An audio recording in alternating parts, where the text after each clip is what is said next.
Magandang umaga mga Chuy. For today's video, magtatahi pala tayo ng sapatos. Sideline ko lang pala to mga Chuy. Malaki kasi kitaan dito.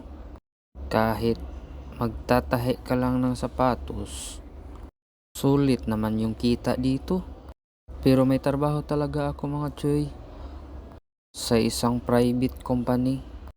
Bali, pag out ko sa trabaho, pag may time pa, magtatahi ako ng sapatos. Kasi sayang naman yung oras. Ika nga, time is gold. Shout out pala ako sa lahat ng mangtatahi ng sapatos dyan. Masakit din to sa batok mga Choy. Sa kakayuko ba? Malaki talaga ang tulong pag may sideline ka. Kaysa wala kang sideline, aba ang hirap, lalo na ngayon. Ang mahal ng bilihin. Lahat na lang nagsitaasan. Buti na lang ang Red Horse hindi nagtaas. Siyat puno ba? Sa gustong mag-interesadong matutong magtahi ng sapatos dyan, sa susunod ko na video, ituturo ko naman kung paano magawa ng pangtahi ng sapatos. Para yung mga Choy natin dyan na gustong magtahi ng sapatos, pwede na. Diskarte ko sa paghahanap ng customer mga Choy, yung asawa ko pala, nandun sa private company din sa isang mall. Yung mga sapatos na tinatahi ko, galing siya dun. Bali, yung mga kasamahan niya yung nagpapatahi sa akin. Kaya hindi ako mahihirapan sa paghahanap ng customer. Kahapon may tinatahi din ako pero hindi ko na video. Kasi yung cellphone ko nalobat. Kaya ngayon lang ako naka-video. Itong sapatos na tinatahi ko pala, bargain pala to. Pero matibay pa. Kaya binili ng customer tsaka pinatahi sa akin.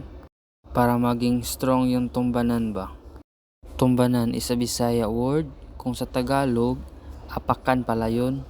Itong video na to mga Choy, bali 3 piraso pala yung tinahi ko.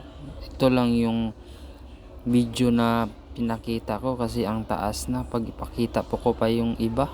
Bali, yung 3 pirasong natahi ko, ang bayad nun is value ng 6 na kilong bigas. O diba, save na ang pangbigas natin. Kaya nagpapasalamat talaga ako sa mga solid customer ko dyan. Shout out pala ako sa lahat ng solid customer ko dyan. Tapos ko na palang tahiin yan mga Choy, nag-lock na lang ako.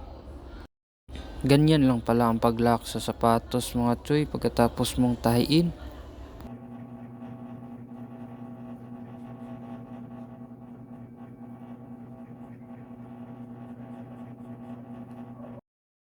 Diba ang dali lang?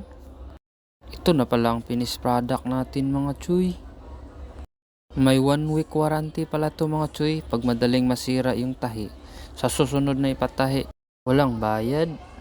Ganyan kaganda ang customer service natin dyan.